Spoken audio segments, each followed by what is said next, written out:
Hi, and welcome to Enchantment of Eternity's review for Humans Season 2, Episode 2. This video is a part of a series of videos where I review episodes of Humans, so I have to start by giving a spoiler warning up to Season 2, Episode 2. If you haven't seen up to this point, you may not want to watch this video, otherwise some things may be spoiled for you.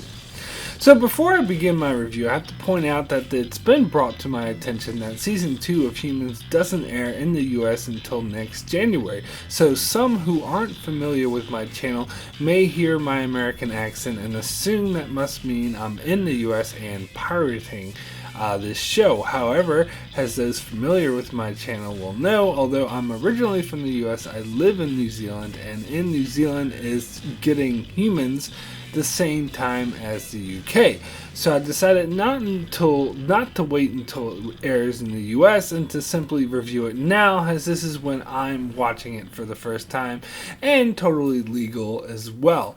Besides, there's way too many shows that I want to review around January, February, so I'm actually relieved I'm getting this show a bit early because I'll be far too busy with other reviews around that time. And of course, those watching it in the US can always come back to these videos once it airs there. So getting to episode 2, this was quite an interesting episode that expands upon what episode 1 started, and it is still looking like season 2 will be quite interesting indeed. So let's start with the Niska storyline as she goes to Laura for help turning herself in. Laura reasons it out that Niska is turning herself in order to bring it to the public that some Sins are becoming sentient, but I thought that was pretty obvious already. I mean, why else would she be turning herself in for murder? So Laura is hesitant to represent her, but agrees to go to the government to broker the deal and of turning herself in, and I thought she did a damn good job of it too, as she saw right through the officials' attempt to bluff that she knew nothing about conscious sense. And Joe was very firm in supporting Laura regardless of what she chooses, and this strengthens their relationship. And frankly, I found the way that they're playing him this way very refreshing, as I feel they already went the way of Joe being a hindrance to the sense in season 1, and it seemed that he learned a lesson at the end of it, so I'm glad they didn't try to change that or reset his character in order to artificially create tension. I personally think it's better storytelling to have him be on her side. However, eventually Laura changes her mind and decides to represent Niska and brings in a UN observer to make sure Niska is treated fairly. Personally, I thought it would have made more sense had she got a big shot lawyer or someone more qualified, but of course the show has to find a way to keep Laura involved in the main storyline, so they had to have her change her mind. But in the end, I don't mind it too much, and I don't see it as that big of a deal. So when Niska returned, Maddie asked her about the program to create conscious sense, and she pretty much already knows what Niska did with it. And in true Maddie form, she isn't one to just sit around on the sidelines and let the adults deal with things, so she does some investigating into David Elster and learns about the sense his partner used to own, who is featured in season 1, so she figures he might know something about their origins, and so fishes him out of a junkyard and comes up with a plan not only to repair him, but she steals the program off her mother and plans to use it to give him consciousness as well. So this could lead to a very interesting storyline, although on one hand it does seem like a convoluted way to bring this character back in the show, but again, I'm fine with it, especially if it leads to something interesting, which I think it might. So we also catch up with Max and Leo dealing with their kidnapped security man and trying to teach Hester while also trying to find more sentient sense. However, Leo finds that the security people, whoever they are, always seem to be one step ahead of them in finding sentient sense, and they get to them first. However, Hester tortures the kidnapped security man, whom I'm sorry, but I can't help but think of him as Liam Neeson because he looks like Liam Neeson.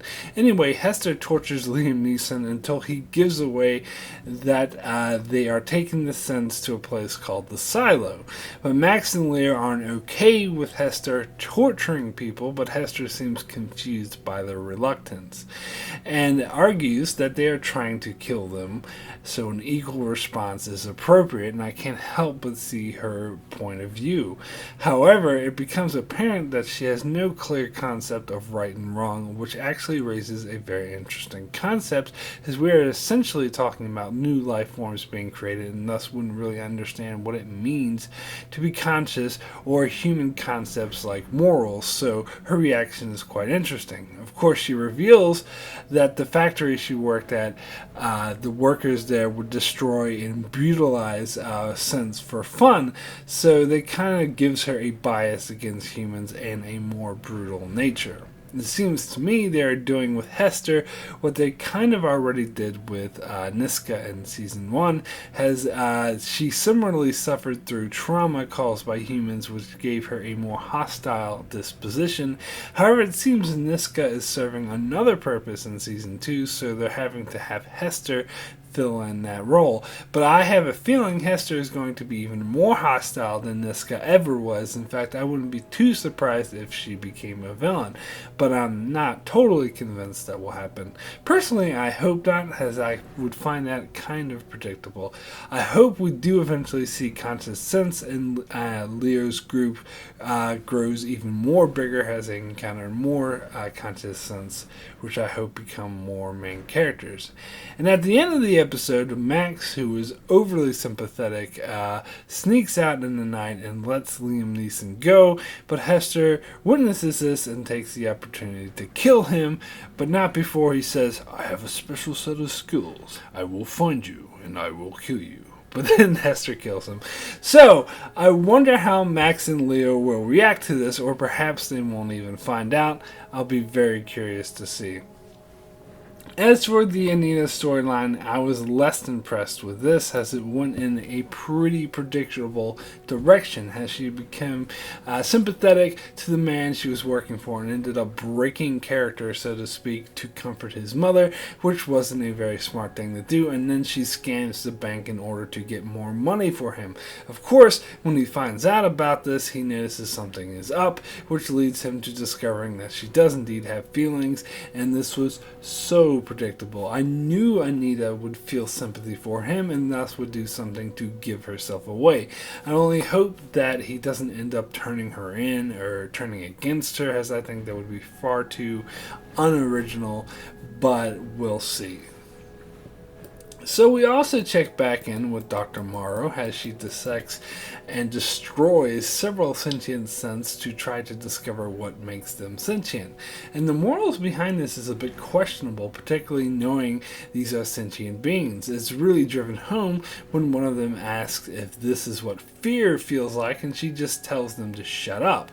Kind of cruel, to me anyway, and I'm sure those like Niska and Hester wouldn't be okay with this either. However, it seems like she's still looking at them as simple machines, but has a bias towards her own AI, whom she tried to implant in the body of one of these conscious Sins, and when something goes wrong, she's genuinely concerned for the AI's well-being. So I still maintain this is an interesting character who may end up playing a very important role this season. And at the end of the episode, she talks about going to the UK to track down David Elster, as I suppose she reasoned he is the one most capable of creating a program like this, and of course she's right, but what she doesn't know is that he's dead, as if I recall correctly from Season 1, this isn't common knowledge that he died. However, with her going to the UK, we now know how she will be integrated into the main storyline. However, I'm still very curious to see exactly how this will happen, and again, I'm really excited to see where they go with this. So this episode also brings back Pete Drummond and Karen Voss, who are still enjoying a happy relationship even after Pete is well aware that Karen is a synth. I was kind of thinking they might not appear in the show again at all. After all, they weren't in episode 1, but apparently we're not done with them yet. Although their appearance in this episode seems mostly to just remind us that they're still around and to show that Karen is going back to work. It was interesting seeing the banter between them, as Pete was worried about her having to live a lie, but she seems completely okay with it. So we still don't know what part they will play in the season, but I think it's clear that they do have a part to play, otherwise why show them at all? So I am curious to see exactly what their role is this season, but we'll see. So my rating for Humans Season 2, Episode 2 out of 10 is an 8, extremely good. Another great setup episode that helps set the stage for Season 2 even more, and still looks like Season 2 will be great. However, I had a few minor issues with this episode, such as the Anita storyline, which I found a tad bit too predictable. However, it also introduced even more interesting story threads, such as Hester being a potential killer and Maddie rebuilding William Hurt's old robot.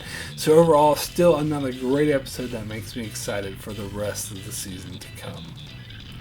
So that's it for my review of Humans Season 2, Episode 2. Be sure to check back here as I continue to periodically review episodes of Humans. Also, be sure to check out my channel for many more videos on shows like Game of Thrones, Star Trek, The Walking Dead, and more. So be sure to subscribe so you can keep up with all of that. Thanks a lot for watching.